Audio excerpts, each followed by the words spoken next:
Welcome to our YouTube channel knowledge shell. अगर आप इस चैनल पर नए हैं तो सबसे पहले जाकर आप चैनल को सब्सक्राइब कर दीजिए, क्योंकि हम इस चैनल पर प्रोवाइड कराते हैं बेस्ट कंटेंट। तो लेटेस्ट अपडेट के लिए नॉलेज शेल को सब्सक्राइब करें और पास में लगे बेल आइकन को दबाना ना भूलें, ताकि आपकी कोई भी वीडियो मिस ना हो और आपको वीडियो का नोटिफिकेशन मिल जाए। मुझे उम्मीद है आप सभी अच्छे होंगे। तो आज हम स्टार्ट करने जा रहे हैं class 12th UP board biology. तो बिल्कुल भी टाइम वेस्ट नहीं करते, स्टार्ट करते हैं हमारा फर्स्ट चैप्टर का फर्स्ट लेक्चर। तो हमारा सबसे पहला जो चैप्टर है अध्याय 1 जीवों में जनन। तो हमारा जो सबसे पहला चैप्टर है वो है जीवों में जनन, रिप्रोडक्शन इन ऑर्गेनिज्म।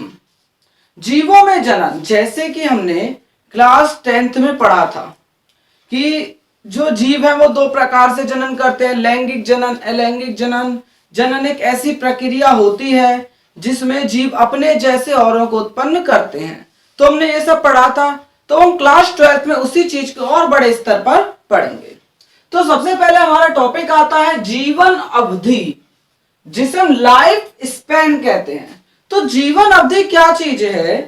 किसी जीव के जन्म से लेकर उसके प्राकृतिक मृत्यु तक का जो समय है, जो काल है, उसे क्या कहते हैं? जीवन अवधि कहते हैं। तो जीव के जनन से प्राकृतिक मृत्यु तक का काल जीव की जीवन अवधि कहलाती है।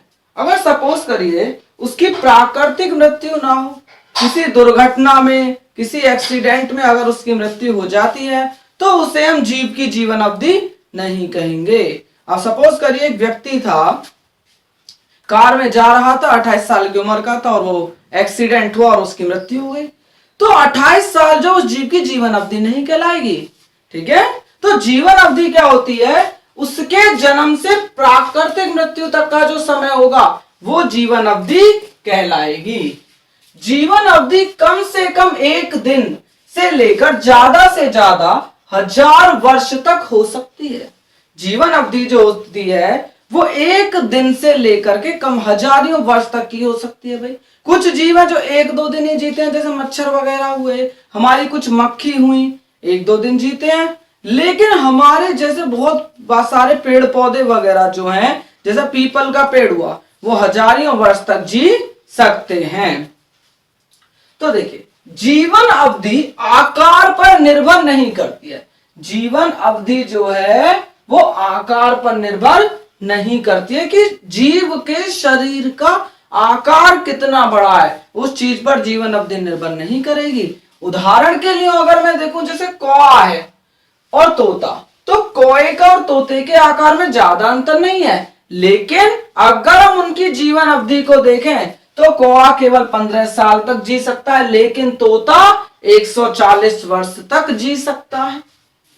आम 300 वर्ष तक जी सकता है, पीपल 900 से 1500 वर्ष तक जी सकता है। अगर हम आम को और पीपल को देखें तो उनके आकार में तो ज्यादा अंतर नहीं होता, लेकिन उनकी जीवन अवधि काफी अलग है। तो कुल मिला के हम क्या कह सकते हैं कि जो जीवन अवधि है वो शरीर के आकार पर निर्भर नहीं करती।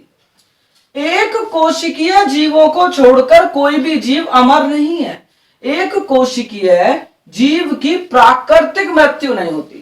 अगर हम बात करें, इस दुनिया में कोई भी जीव ऐसा नहीं है जो अमर हो, जो कभी ना मरे। कभी ना कभी उसकी मृत्यु जरूर होगी। लेकिन अगर मैं बात करूं एक कोशिकीय जीव की, तो वो अमर है।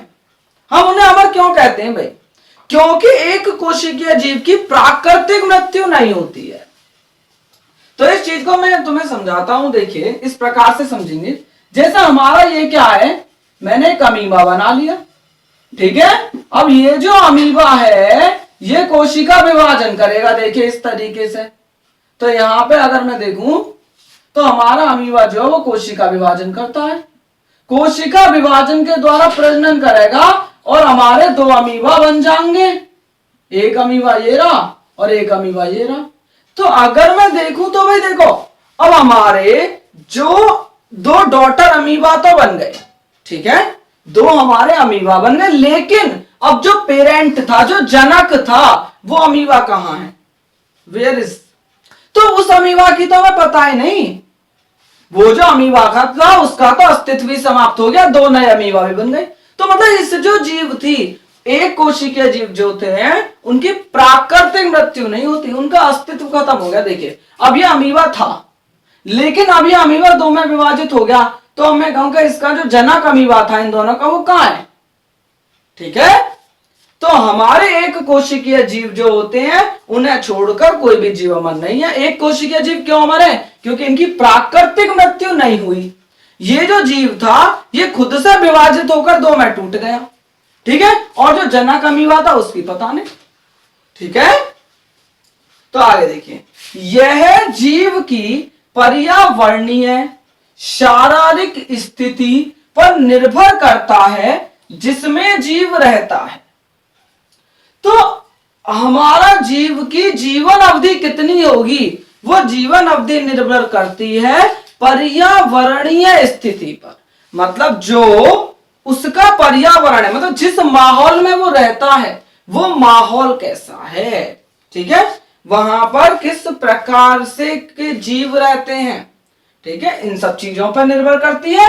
और शारीरिक स्थिति, उसका शारीरिक संरचना कैसी है, ठीक है, कितना अच्छे से संगठित है वो, उसके शरीर में कोई दिक्कत तो नहीं है, कमी तो नहीं है, ठीक है। तो ये सब चीज जो होती हैं, इन सब चीजों पर भी जीव की जीवन अवधि निर्भर करती है।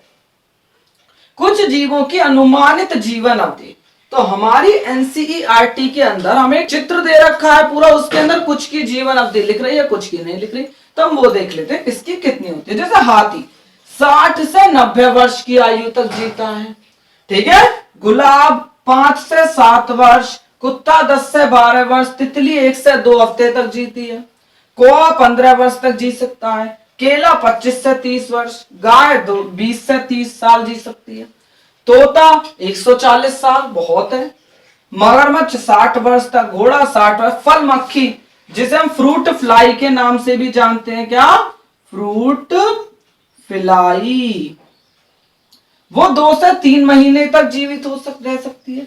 धान का पेड़, धान का मतलब यहाँ पे क्या है, राइस, मतलब कि चावल, जो चावल है वो 3 से 4 महीने तक जीता है पेड़। कछुआ 100 से 150 साल तक और 200 साल तक भी जी लेता है। बरगद 200 से 300 वर्ष तक जीता है, ठीक है। तो ये सब जो था हमने जीवन अवधि के बारे में पढ़ा और कुछ जीवों की जीवन अवधि हमने देखी।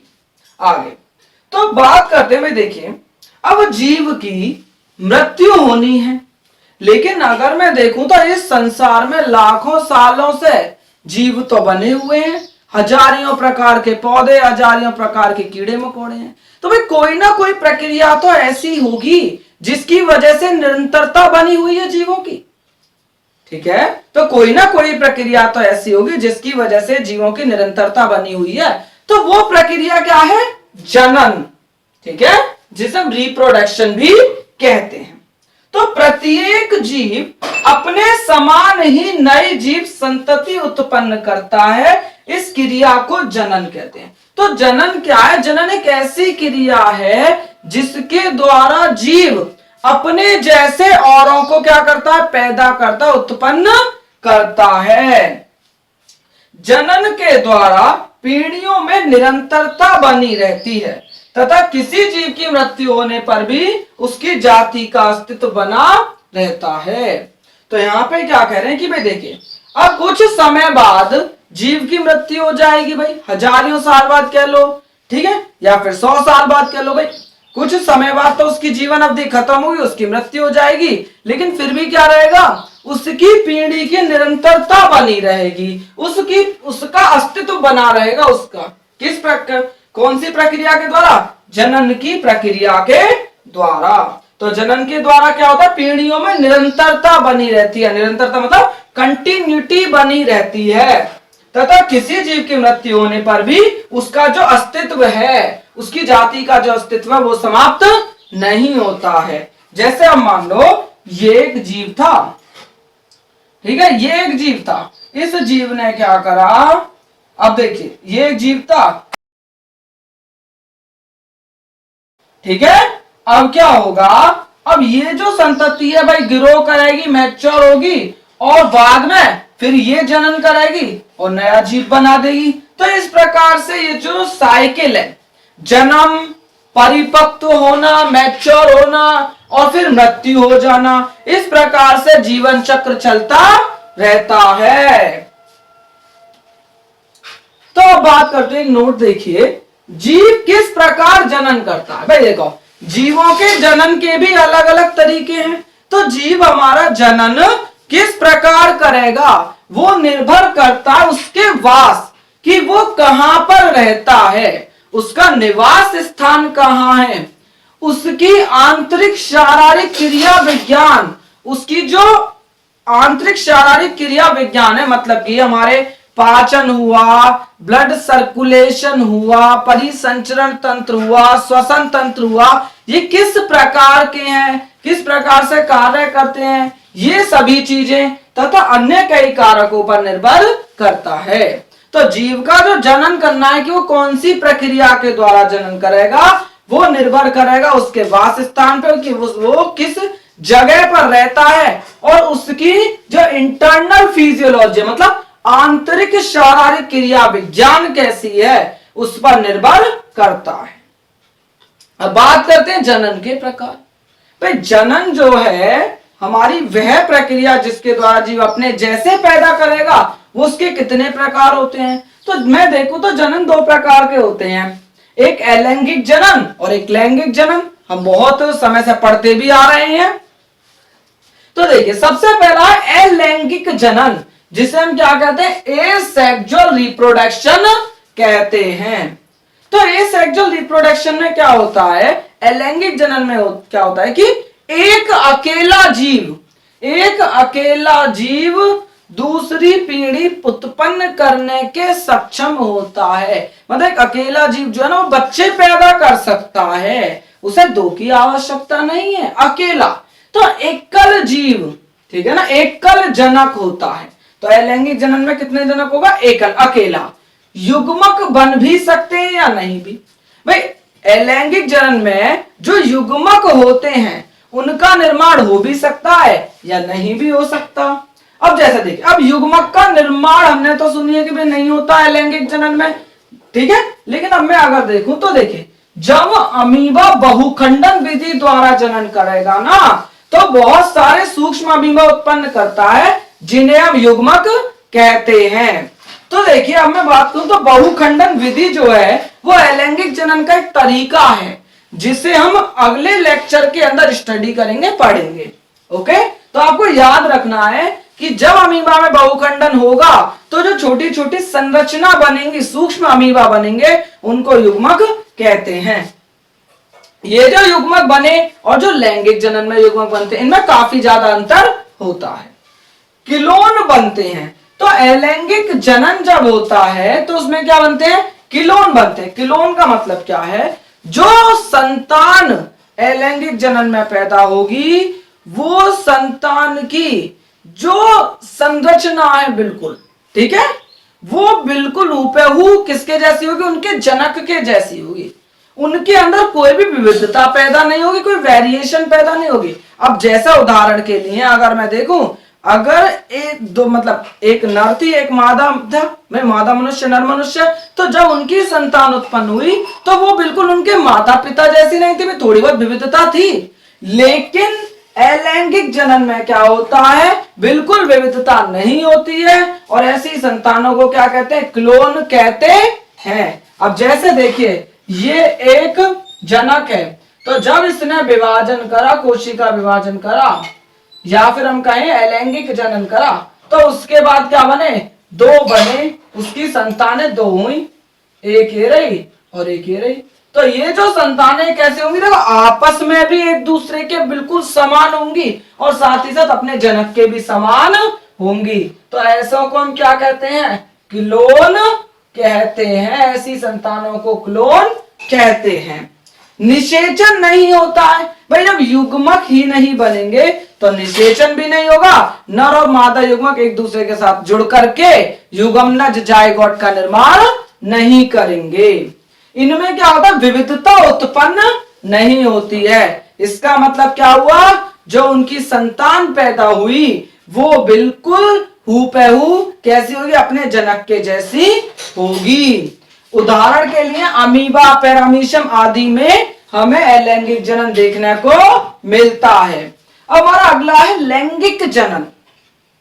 तो इसमें क्या होता है, दो जनक और दोनों कैसे होने चाहिए, विपरीत लिंग वाले होने चाहिए, मतलब एक मादा और एक नर होना चाहिए। फिर क्या होगा, नर और मादा के अंदर युग्मक बनते हैं। इसमें युग्मक बन भी सकते थे, नहीं बन सकते थे अलैंगिक में, लेकिन इसमें बनेंगे। संतति उत्पन्न होती है, देखो उसके परिणाम स्वरूप क्या हुआ था, क्लोन बने थे। मतलब जो संतान पैदा है उन्हें हमने क्या कहा, क्लोन कहा। लेकिन जो लैंगिक जनन में संतान पैदा होती है उन्हें हम संतति कहते हैं। मतलब इसे आप ऐसा समझेंगे, जैसे देखिए ये क्या है, ये है मादा, ये मादा का चिन्ह होता है, ये है नर, ठीक है। तो मादा से क्या बने, युग्मक बना एक एरा, ठीक है, एक युग्मक बना नर का। अब आप देखिए अब क्या होगा, नर तथा मादा युग्मक बन गए। अब क्या होगा, लैंगिक जनन में होगा निषेचन।